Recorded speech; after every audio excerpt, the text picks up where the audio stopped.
नमस्कार, आपका मेरे चैनल में स्वागत है। आज मैं आपको शरद पूर्णिमा की व्रत कथा सुनाने जा रही हूँ। अगर आपको ये कथा पसंद आए तो कमेंट बॉक्स में भगवान विष्णु व माँ लक्ष्मी की जय अवश्य लिखिए। साथ ही अगर आपने अभी तक मेरे चैनल को सब्सक्राइब नहीं किया तो सब्सक्राइब कर लीजिए और बेल आइकॉन पर क्लिक जरूर कीजिए, जिससे हमारे वीडियो के नोटिफिकेशन आपको मिलते रहें। हिंदू धर्म में शरद पूर्णिमा का विशेष महत्व है।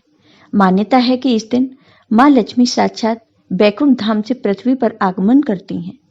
अश्विन माह की पूर्णिमा को शरद पूर्णिमा या कोजागरी पूर्णिमा के नाम से भी पुकारा जाता है। मान्यता के अनुसार इसी दिन से शरद ऋतु का आगमन हो जाता है। धर्म के अनुसार शरद पूर्णिमा की रात्रि में भगवान श्री कृष्ण ने वृंदावन में राधा और गोपियों के साथ महारास रचाया था। यदि आप आयु, धन, संपत्ति प्राप्त करने के लिए शरद पूर्णिमा के दिन श्रद्धा के साथ माँ लक्ष्मी की पूजा करें तो माता प्रसन्न होकर आपको मनवांछित फल भी दे सकती हैं। शरद पूर्णिमा का व्रत करने से व्यक्ति की सभी मनोकामनाएं शीघ्र पूर्ण हो जाती हैं। शास्त्र में इस पूर्णिमा को रास पूर्णिमा भी कहा जाता है। इसी दिन भगवान श्री कृष्ण ने राधा और गोपियों के साथ रास लीला रची थी। यह व्रत व्यक्ति को रोगों से मुक्ति दिलाता है। शरद पूर्णिमा की कथा। पौराणिक कथा के अनुसार एक साहूकार के घर दो सुशील कन्या थी। बड़ी बहन धार्मिक प्रवृत्ति की थी और वह श्रद्धा भाव से धार्मिक कामों को किया करती थी, लेकिन छोटी धार्मिक चीजों में बिल्कुल मन लगाकर काम नहीं करती थी। बड़े होने के बाद साहूकार ने दोनों बेटियों की शादी कर दी। शादी होने के बाद दोनों बहनों ने शरद पूर्णिमा का व्रत किया। बड़ी ने बड़ी श्रद्धा के साथ शरद पूर्णिमा का व्रत पूरा किया, लेकिन छोटी बहन ने अधूरे ढंग से इस व्रत को पूरा किया, जिसकी वजह से छोटी बहन की संतान जन्म लेने के कुछ ही दिनों बाद मर जाती थी। संतान के मर जाने के कारण वह बड़ी दुखी रहने लगी। तब उसने अपने दुखों का कारण एक महात्मा को बताया। तब महात्मा ने उसे बताया कि तुम्हारा मन पूजा पाठ में नहीं लगता है और तुमने शरद पूर्णिमा का व्रत भी श्रद्धा पूर्वक नहीं किया था। इसी वजह से तुम्हारा पुत्र बार बार मर जाता है। यदि तुम श्रद्धा पूर्वक शरद पूर्णिमा का व्रत करो तो तुम्हारी यह समस्या बहुत जल्द दूर हो सकती है।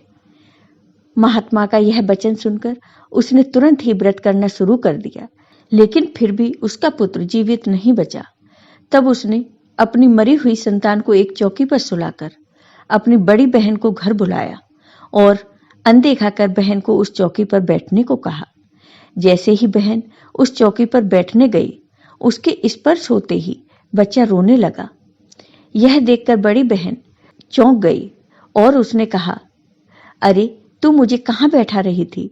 यहाँ तो तुम्हारा बेटा सोया है। अभी मैं अगर यहाँ बैठ जाती तो यह मर जाता। तब छोटी बहन ने अपनी बड़ी बहन को अपने पुत्र के मर जाने की पूरी कथा कही। बड़ी बहन के पुण्य कर्मों की वजह से उसके स्पर्श होते ही छोटी बहन का पुत्र जीवित हो उठा। उसके बाद से ही गांव वालों ने शरद पूर्णिमा का व्रत करना शुरू कर दिया। शरद पूर्णिमा व्रत की पूजा विधि। इस दिन लक्ष्मी नारायण की पूजा की जाती है।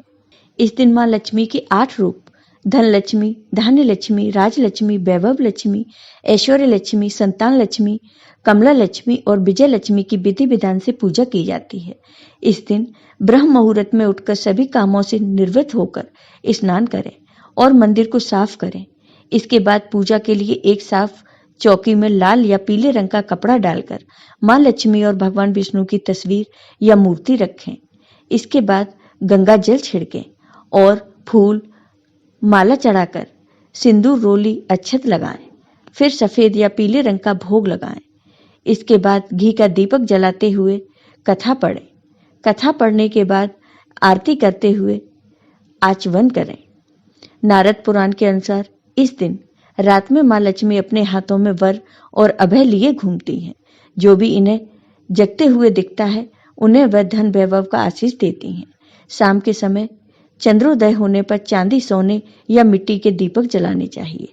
इस दिन घी और चीनी से बनी खीर चंद्रमा की चांदनी में रखनी चाहिए। जब रात्रि का 1 पहर बीत जाए तो यह भोग लक्ष्मी जी को अर्पित कर देना चाहिए। शरद पूर्णिमा का महत्व। शरद पूर्णिमा के दिन चांद अपनी 16 कलाओं से युक्त होकर धरती पर अमृत की वर्षा करता है। शरद पूर्णिमा की रात को खीर बनाकर पूरी रात चांद की रोशनी में आसमान के नीचे रखी जाती है। फिर अगले दिन सुबह इसे प्रसाद के तौर पर परिवार के सभी सदस्य ग्रहण करते हैं। मान्यता है कि जो भी व्यक्ति शरद पूर्णिमा पर खीर का प्रसाद ग्रहण करता है, उसके शरीर से कई रोग खत्म हो जाते हैं। ज्योतिषीय महत्व के अनुसार जिन जातकों की कुंडली में चंद्रमा शुभ फल नहीं देते, उन्हें खीर का सेवन जरूर करना चाहिए। इसके अलावा यह भी मान्यता है कि शरद पूर्णिमा देवी लक्ष्मी का आगमन होता है।